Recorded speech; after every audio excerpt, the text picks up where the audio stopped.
नमस्कार मंडळी, आता आम्ही आहे परेल स्टेशनला. बघू शकता आता उतरलेलो आहे आपण इथे चाललोय पुढे लालबागला.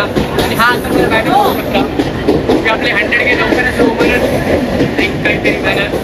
तर बघू आपण पुन्हा ब्लॉग नक्की बघा लास्टपर्यंत. आता आपण परेलच्या सम्राटच्या इथे पोहोचलेलो आहे.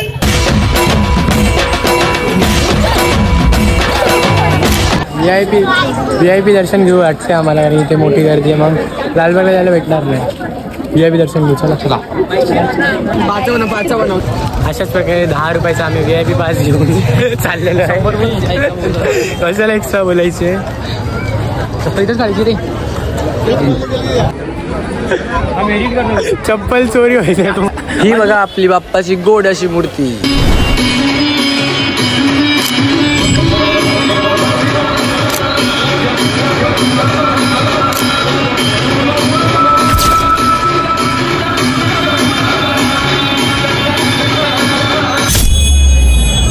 आता आपण सगळं काही करण्याच्या आधी आपले सगळ्यांना दाखवण्यापेक्षा आपले 93.8K आता लास्ट पर्यंत बघू आपण किती होता सबस्क्रायबर आपले. हां उडायचं बघू. परेलचा महाराजा, परेलचा राजा, सम्राट होता, आपल्याला नाही माहीत.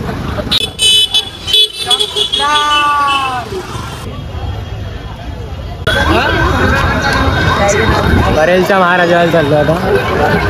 दिसते का सगळ्यांना दिसून द्या.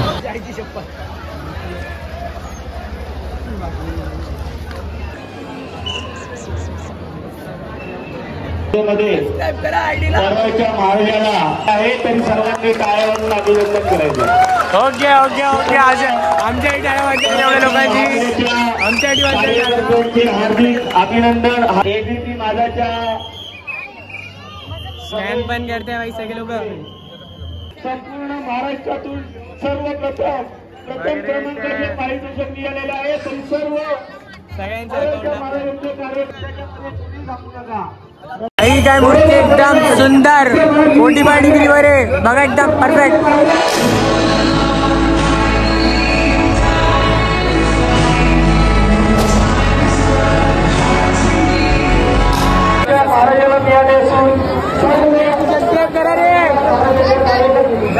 आम्ही आत्ताच बघितलं परेलच्या सम्राटमधून बाहेर निघालो आणि 100 सबस्क्रायबर वाढले आपले. 100 खूप मोठा नंबर आपल्याकडे, खूपच मोठा.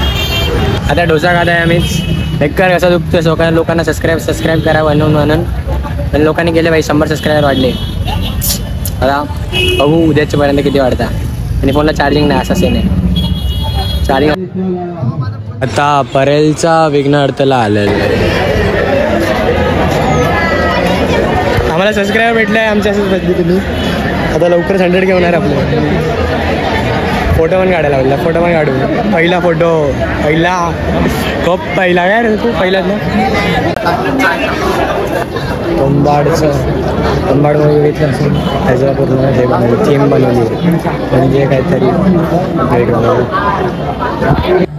माझ्याकडून एक चुकी झाली की त्यावर इन्स्टा अकाउंट मेन्शन नाही केलं. अजूनपर्यंत आता 3000 ते वरती तरी फॉलोअर्स झाले असते. चुकी केलेली मोठी.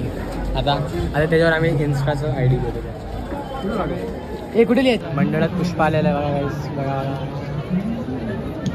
पुष्पा कुठे गेला दिसत नाही.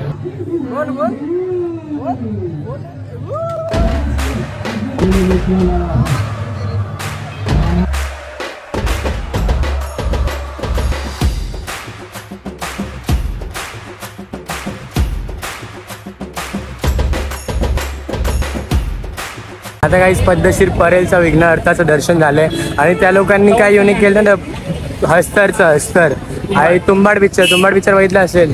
आई शप्पा समोरचे पुढचे पोरी आणि पोरं होत्या, छोट्या पोरांनी पुढे ठेवले होते. काय फाटून 4 त्यांची बाई.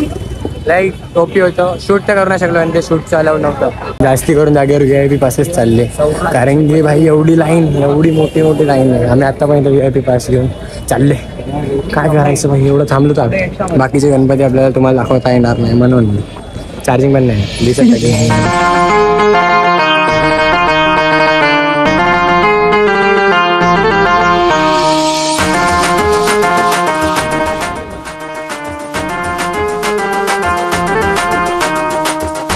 भाई आता रात्रभर तिथेच उभं राहणार आहे अशाच प्रकारे. आता परेलच्या लंबोदराचं दर्शन झालेलं आहे. एकदम पद्धतशीर सुंदर मूर्ती बघितली असेल तुम्ही.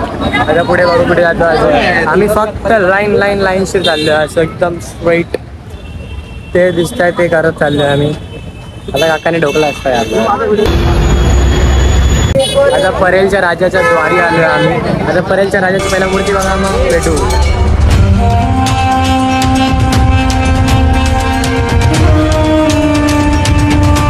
अयोध्येला नाही गेलो पण राम मंदिर इथंच बघतो आम्ही महाराष्ट्रात. बघा मग तुम्ही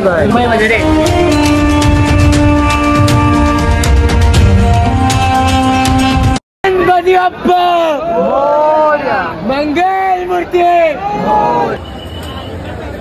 खूप सारे कॅमेरावाने म्हणून नाही दिसत तुम्हाला दाखवतो एकदम परफेक्ट. सर्व कार्येषु सर्वदा वक्रतुंड महाकाय सूर्यकोटि समप्रभा. बोला गणपती बाप्पा मंगल मूर्ती. बाप्पाचं दर्शन असं सुंदर प्रकारे झालेलं आहे आपलं अशाच प्रकारे. आणि भाई सगळ्यांनी सबस्क्राईब केले भरपूर लोकांनी. आता बघू नंतर सबस्क्राईब केली आली. आणि मूर्ती बघितली ना भाई बोला 22 फूटवाल्याची. तर इथपर्यंत ब्लॉग बघितला तर फक्त 2 मिनटं फक्त 2 मिनटं काय ते बोलायचं मला. आता आपल्या माहिती त्याच्या पुढे आपण पर्यंतचे सगळे गणपती करू आलो. मुंबईचा राजा पण झाला. आता आपल्याला फक्त मेन 2 गणपती राहिले होते की आम्ही करायचे असतं हर वर्षी आम्हाला की मुंबई आपलं चिंचपोकळीचा चिंतामणी आणि लालबागचा राजा. ह्याच्या असं काय ते सीन झालं आमच्या यावेळेस. काय झालं सांगतो तुम्हाला की आम्ही ना यावेळेस परेलच्या साईडवर आलतो. मागच्या वर्षी चिंचपोकळ्या साईडून गेलतो पण यावेळेस परेलच्या साईडवर आलतो. म्हणजे आम्हाला एवढं माहीत रस्ते काय माहीत नव्हतं. आम्ही काय मागच्या वर्षी पहिल्यांदा गेलतो आम्ही परेल लालबागचं दर्शन करायला. आणि यावेळेस परेलच्या साईडवर आलतो तर परेलचे सगळे गणपती करत आलो. मुंबईच्या राजापर्यंत आलो. आता पुढे आम्हाला जायचं होतं लालबागला. तिथून पुढे लालबागला गेलो आम्ही. लालबागला काय सीन झालं आमचं की आम्ही ना इथं त्या साईडून गेटवरून आलो. पहिले 3-400 गेट आहे वाटतं आम्हाला वाटतं. आम्ही तर पुढे बघितलं तेव्हा तर असं आलो तर पहिल्या गेटवर आम्ही थांबलो तर आम्हाला वाटलं इथून नाही पण इथं तर काय पब्लिकच नव्हती. म्हणजे इथून तर नसणारच बंद आहे वाटतं गेट सगळे. तर पोलिसवाले काकांना आम्हाला विचारलं फक्त की पोलिसवाले काका रस्ता कुठे. काकांनी एकदम चांगल्या पद्धतीने सांगितलं काका पुढे जावा पुढे आहे रस्ता नीट आहे. तर चांगले पोलीस 1 नंबर आहे तिकडचे कारण की. आणि पुढे काय सीन झाला आमचं की एक दादा होता म्हणजे पुढच्या गेटला का त्या पुढच्या गेटला एक दादा होता. म्हणजे तिथं ना असे हे बांधलं होतं बॅरिगेट आणि रस्त्याचं बांधलं होतं. अशा लोक असं पण ते काय आम्हाला रस्त्याचं बांधला पब्लिक जात होते तिथून पण ते लोक हात असे हे करायचे रस्त्यावरती खालून जात होते. मला वाटलं इथूनच हा गेट असेल. आम्हाला एवढं माहीत नव्हतं कारण की इथून गेट असेल. आम्ही घुसलो तिथून घुसायला मी प्रयत्न केला म्हणजे ती जाऊ आम्ही पण इथून असं वाकायला गेलो तेवढं दादाने आम्हाला असं ढकललं की जा तिकडं सर. दादा इथूनच एंट्री नाही बोलतो नाही इथून नाही एंट्री पुढच्या गेटवर डायरेक्ट जा असं आणि लेफ्ट मार सिग्नल वरून डायरेक्ट असं बोलला का मला भडकून हा गेलं ठीक आहे दादा एवढंच बोललं. आम्ही ते उभं राहिलं पुढे जाणं होतं तेवढंच. पण ते एक बाजूला माझ्या काकी उभी होती बोललं दादा प्लीज जाऊन दे. काकीला काय आलं विचारलं त्यांना ते इथून जाऊन नाही देते इथून लवकर पोचू. आम्ही पण बोललो लवकर पोचू तर आपण इथे विचारून घेऊ आपण दादा प्लीज जाऊन दे. की माझ्या हातात हा एक बॅनर होता तुम्हाला माहिती बॅनर लेस खराब झाला तो. हा बॅनर बघा स्क्रीनवर दिसत असेल तो बॅनर होता की तू गर्दी म्हणून येण्यापेक्षा एवढा तो बिटेल तर मला इथून जाऊ आपण बाप्पाला दाखवायचं नीट पद्धतीने. तर तो आपण गेलो तिथपर्यंत दादा प्लीज जाऊन दे आता मला एवढा बॅनर बाप्पाकडे दाखवायचा नीट हवे एकदम श्रद्धेने. दादा नीट बोललो दादा बोललो तुला एवढी श्रद्धा असेल तर 2 तास थांब त्या लाईनमध्ये आणि निघ जा डायरेक्ट दिग जा बोलतो. आणि म्हणजे काय बाई थोडी तरी इज्जत यार. दादाने काहीच नाही बोललं तिथून नेऊन गेलो. पण तिथे ना असे काही लोक तिथं ना त्या एंट्रीमध्ये पिऊन बसलेले होते. पिऊन होते म्हणजे की असे डायरेक्ट यायचे उघडायचे जावा. आम्ही 5 मिनिट त्याच वाट बघितली हे काय करता येणार की त्यांचे मित्र असेल ठीक आहे बाई. आम्ही काहीच नाही बोललो दादाला डायरेक्ट पुढे निघून गेलं. पण मनात एकच राहिलं की माझ्या की ते दादा फक्त असं आम्हाला का बोललं की म्हणजे निघ जा. आपण काय बोललो त्याला असं चुकीचं. दादा 2 तास थांबलो मी त्या लाईनमध्ये आणि केलं मी बाप्पाचं दर्शन परफेक्ट. ते आमच्या मनात श्रद्धा होती म्हणून. श्रद्धा असं तू डायरेक्ट बोलला तर कसं वाटणार यार मनाला सोड. म्हणजे असं काहीच नाही 2 तास थांबलो आणि त्या लाईनमध्ये केलं दर्शन केलं बाप्पाला दाखवायचं. कारण बाप्पामुळे माझे एका वर्षात 100K होणार आहे 100K. माझ्यासाठी खूप मोठी गोष्ट आहे 100K. म्हणजे एवढ्या वर्षापासून प्रयत्न करतो यूट्यूबवर मी एवढ्या वर्षापासून म्हणजे किती झाले वर्ष मला आत्ता जाऊन काहीतरी भेटते हातात की 100K म्हणजे खूप मोठा नंबर असतो यार. तुमच्या छोट्या युट्यूबरला विचार काय नंबर असतो तो. खूप मोठा नंबर भेटला मला. मी दाखवलं बाप्पाला बोललो की यावर्षी एवढं मला तू दाखवलं पुढच्या वर्षी अजून खूप प्रेम भेटून दे देवा. खूप तुमचं पण प्रेम असंच राहून द्या. आणि असंच झालं की चिंचपोकळीला पण चिंतामणीला गेलो आपण, ती बाप्पाची तशी मूर्ती बघून मी माहिती झालो की यावेळेस अंगाला काटायला बोलले होते. ते कोणत्या तरी पॉडकास्टमध्ये मी बघितलं होतं, आला होता, अक्षरशः आला होता. पण मी त्याचं दर्शन करायला असं जाणारच, तेवढंच एक दादाला झाडासारखं असं डायरेक्ट असं मागे घेतलं फेकलं आणि बोलतो थांब डायरेक्ट असं. काय नाही, शॉकच झालं, काय आलं आले त्याचे मित्र लगेच दर्शन गेले पायावर आहे आणि ते लोक निघून गेले.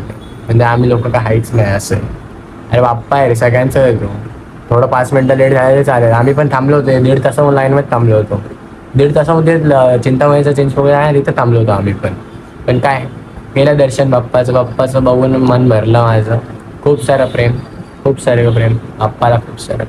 पण हे 2 या वर्षी मला लईच वाईट वाटलं माहिती आहे का. मागच्या वर्षी तर आम्ही खूप चांगलं दर्शन केलं, खूप चांगलं. म्हणजे असं 1.5-2 तासात आपलं लालबागचं दर्शन झालं होतं. त्यावेळेस झाले 2.5 तास 2-2.5 तास झाले. ठीक आहे काही नाही, बाप्पा दर्शन केला 5 तास पण थांबू. पण ते बोलला ना ते मनाला लागलं. थोडा काय नाही बोलू शकत. गेल्या मी त्या दादाला सांगायचं की आपण दर्शन केलं होतं परफेक्ट. मी 3 तास थांबलो त्या लाईनमध्ये 2-3 तासांनी केलं आरामात. काहीच नाही बोलायचं दादाला. चांगलं आहे तुमचं सगळे चांगलं आहे. काहीच बस एवढंच बोलायचं होतं बाई.